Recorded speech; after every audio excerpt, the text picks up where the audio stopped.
Hello everyone, welcome back to the Budget Sportsman. Thank you so much for joining me on today's video. I really hope you find today's video helpful and useful. I'm going to share with you today how I made this rustic looking antler mount for the buck that I shot last year during archery season. Now if you've been around the channel a while, you probably know that I love making these mounts to commemorate a hunt and just sort of make them unique to the hunt and save that memory for years to come. This hunt was really fun because my wife was with me in the tree when I shot this buck. She is not a hunter, but she went with me that night and I was able to find success with her in the tree. And that's the reason for some of the elements like the hearts on this plaque, and it makes it special and unique to that specific hunt. So I'm really excited about this. If you've never seen the video of that hunt, I've got it on the channel. It's one of my favorite hunts on this channel, and there's a link right up here in the corner. Now, one thing I want to mention before we get into the build is that if you've watched some of my past videos on mounting antlers, I've got a couple that are more complex designs where the plaque itself is something that I cut out and make a unique design, like a broadhead. It takes a little bit more woodworking experience and woodworking tools. This is something that can be made with some pretty basic tools. You're probably going to need a drill. You're probably going to need a saw of some kind. It could even be a hand saw.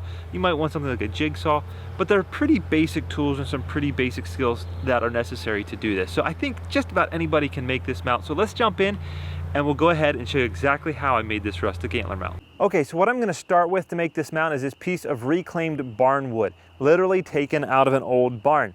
I can't just tell you to run out to your local Lowe's or Home Depot or your local hardware store or lumber store, because most of the places are not going to carry something like this. I picked this up at a specialty lumber yard that specializes in all kinds of unique types of wood and lumber, and they happen to have a skid of this laying there, again, that was taken out of an old barn. You could check your local Facebook marketplace, or maybe stop by a construction site where they're tearing down an old house or old building of some kind, and you might get lucky. But really all you're looking for here is a very weathered and old piece of wood. We're trying to make this look as rustic and sort of that older kind of look as possible. Now, this piece is 9.5 wide by 38 long. The 9.5 is perfect, but the 38 is way too long. I'm actually going to cut it in half and hopefully be able to use the other half for a mount in the future. As I already mentioned, you don't need a lot of tools to do this particular mount that I'm going to be doing today, but obviously if the wood is not the right size, then you have to cut it somehow. You could use a table saw, a miter saw, you could use a jigsaw if that's what you have. Of course, if all you have is a handsaw, I'm sure you could cut through this just fine with a handsaw. What I'm going to be using today is just this cordless circular saw, and I'm going to just zip this right off and get it done, and then we'll get on to the next step. All right, so now I got two individual pieces. I'm gonna go ahead and use this piece for this mount. It does have some of the old nail holes in it. I think it looks pretty cool. Some of those holes may get covered up later on. Now, one thing you wanna consider before you get too far down the road of mounting stuff to your board is how you're gonna hang this on the wall.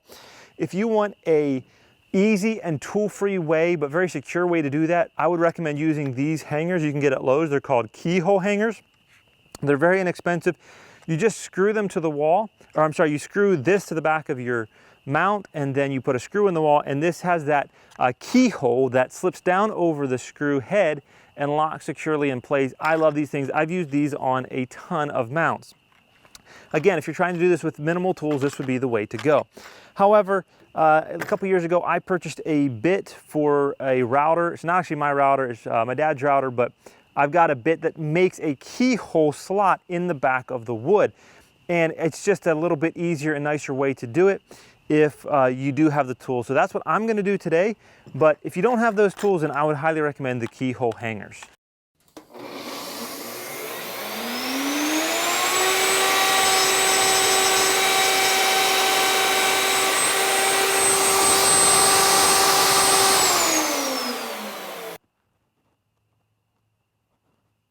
All right, so I'm back inside now. I'm ready to start putting this mount together, and I'm really excited to see how it's going to come out. I want to show you the pieces and components that I have here, and then it's going to just go together really easy once we get all our pieces together.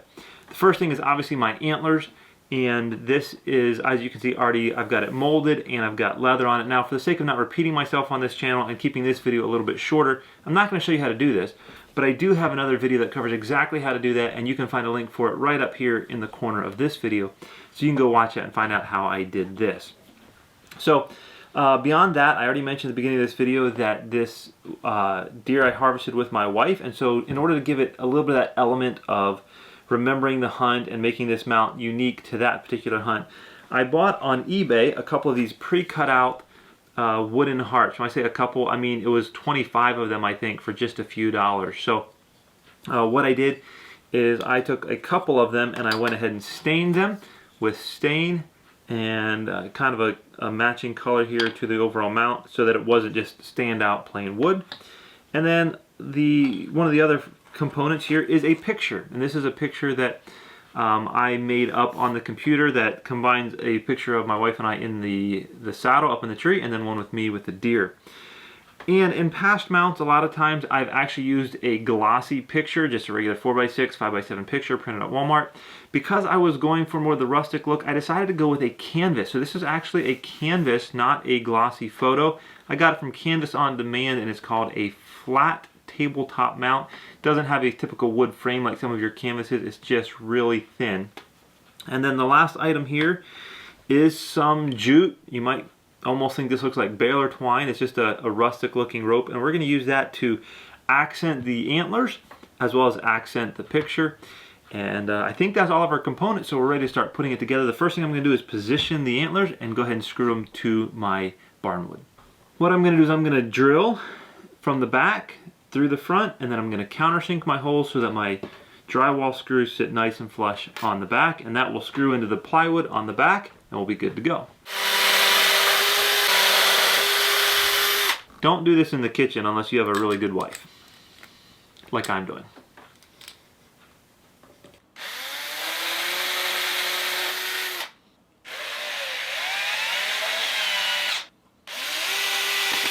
Alright, so we got the antlers mounted up to the plaque, and that's pretty much the end of the power tools for this build. Now we're going to break out the hot glue gun and start putting the rest of it together.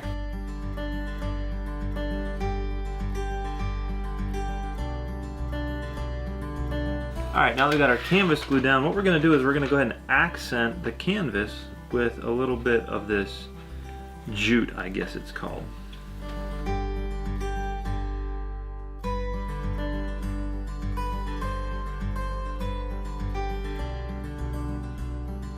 Alright, so I think that looks pretty good. We got the jute accenting the canvas down here. Next thing we're going to do is we're going to use the jute to accent the mount of the antlers here as well.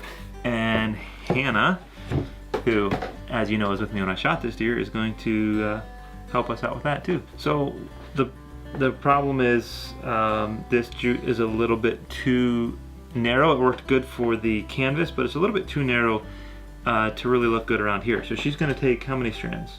Four strands and actually twist them, not braid them, but actually twist them to make a little bit thicker sort of twisted jute look, and we're going to use that to accent the edge.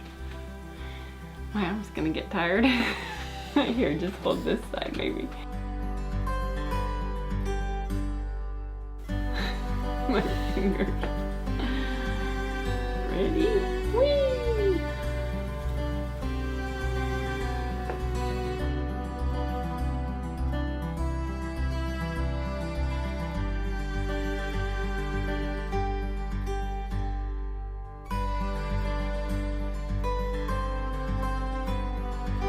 Alright, now last but not least, it's time to put the hearts on. Now the reason we're putting the hearts on last is because we changed our minds right in the middle of the project.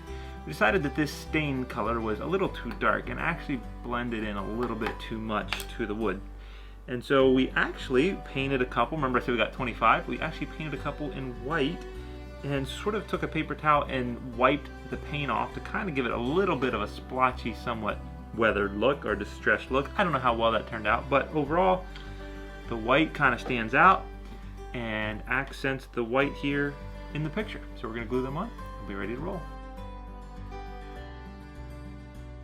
Well, here it is, basically the finished project. You will notice there's a little space right here that we've left because down the road we're probably going to get a brass plaque engraved with the date, our names, and so forth, and we're going to put that right here in the middle.